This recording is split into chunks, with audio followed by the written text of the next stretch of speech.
Cita-cita itu berubah itu ada beberapa faktor, mulai dari lingkungan kita, kemudian juga Hai, welcome to my channel Emma Frank-Dylan, and don't forget to subscribe, like, and comment. Subscribe, klik lonceng. Eits, jangan lupa follow juga ya. Oke, jadi di pertemuan kali ini saya akan membahas tentang cita-cita. Nah, pernah tidak dulu waktu kalian SD itu kalian punya cita-cita yang berbeda pada saat kalian SMP, SMA, atau bahkan kuliah? Mungkin ada yang pernah mengalami hal seperti itu. Nah, kali ini aku akan membahas apakah cita-cita yang berubah itu salah. Nah, oke, simak terus video saya dan jangan lupa untuk subscribe, like, dan komen. Jadi, kalau mengenai cita-cita yang berubah itu adalah hal yang biasa sebenarnya ya. Itu tergantung dari latar belakang atau mungkin faktor yang mempengaruhi cita-cita kita berubah. Saya rasa mungkin banyak ya yang pernah mengalami hal seperti itu. Nah, saya pun demikian. Dulu waktu SD, saya pernah suka sekali dengan guru ya, tapi saya belum pernah mengatakan bahwa saya ingin menjadi guru ya, cuma saya menyukainya. Tapi waktu masuk di SMP ya, saya sudah mulai memiliki cita-cita. Jadi saya melihat bahwa dulu saya sangat suka belajar biologi. Nah, jadi dari situ saya ingin bercita-cita menjadi seorang dokter, teman-teman. Jadi seorang dokter. Nah, dulu juga pernah ada guru SMP saya ya, guru kerajinan tangan. Ya, kalau tidak salah dia guru kerajinan tangan dan namanya itu kalau tidak salah Pak Andi Basaru. Saya masih ingat beliau ya.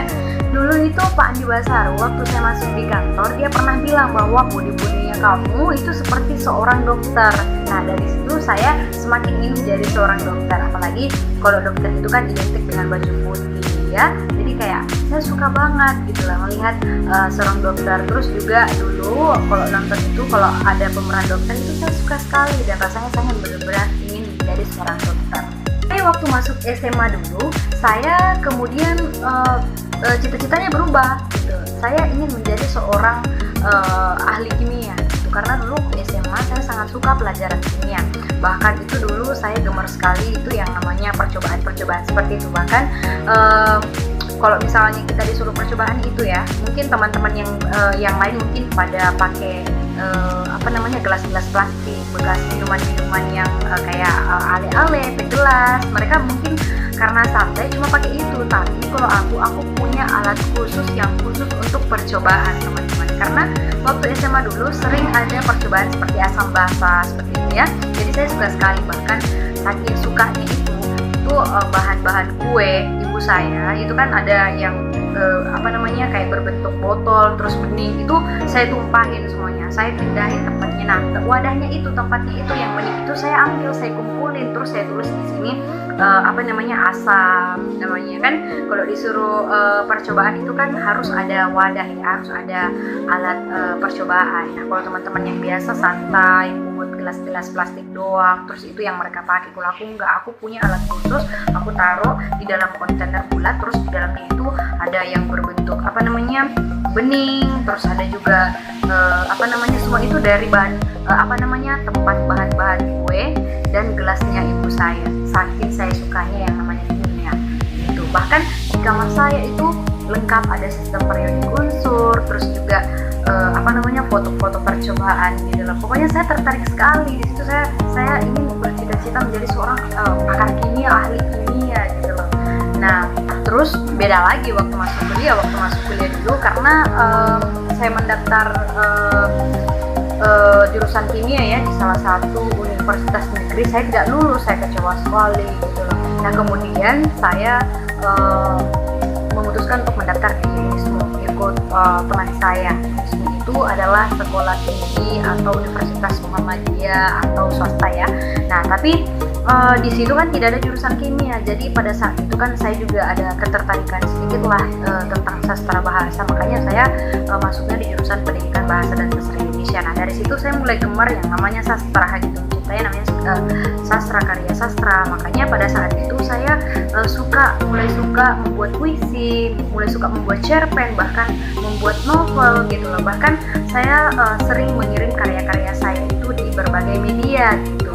Nah, dari situ jiwa-jiwa saya sebagai seorang penulis timbul gitu loh. Makanya waktu kuliah saya ingin bercita-cita menjadi seorang penulis lagi gitu loh. Beda waktu SMP, kemudian SMA, dan waktu kuliah saya ingin menjadi seorang penulis lagi gitu. Jadi cita-cita saya juga berubah-ubah. Nah, tapi realisasinya waktu lulus kuliah dulu saya malah kerja di perusahaan gitu, di perusahaan pialang gitu. Nah, jadi mulai dari SMP cita-citanya itu mau jadi seorang dokter, SMA menjadi seorang ahli kimia, kemudian menjadi seorang penulis. Nah, kemudian setelah lulus kuliah realisasinya adalah bekerja di perusahaan. Jadi kan beda sekali ya. Tapi sekarang saya masih kerja di perusahaan ya. Cuma saya mulai akhir-akhir ini saya mulai tertarik dengan yang namanya dunia YouTuber gitu. Jadi karena kalau misalnya menjadi YouTuber itu sebenarnya kan tidak mengganggu pekerjaan utama kita kan. Jadi sembari kita bekerja, kita juga menjalani pekerjaan yang lain yang bisa menunjang kita nanti. Nah, makanya saya sekarang selain kerja di perusahaan, saya juga ingin berkecimpung di dunia YouTuber gitu. Itulah tadi beberapa cita-cita saya. Cita-cita itu berubah itu ada beberapa faktor, mulai dari lingkungan kita, kemudian juga pendidikan gitu. Itu juga salah satu penunjang mengapa cita-cita itu bisa berubah. Waktu SD dulu itu kan pengetahuan kita masih terbatas ya.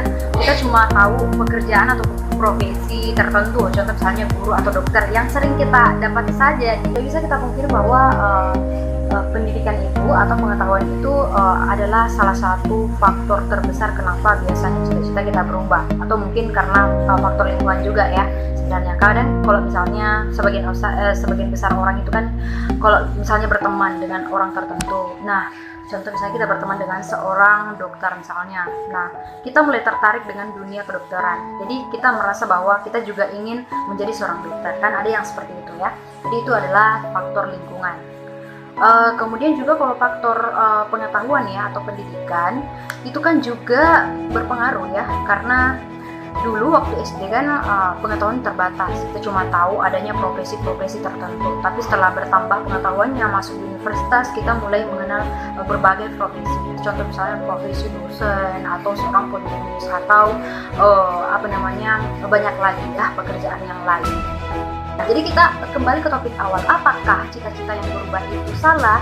Nah, kalau menurut saya itu tidak salah ya sebenarnya.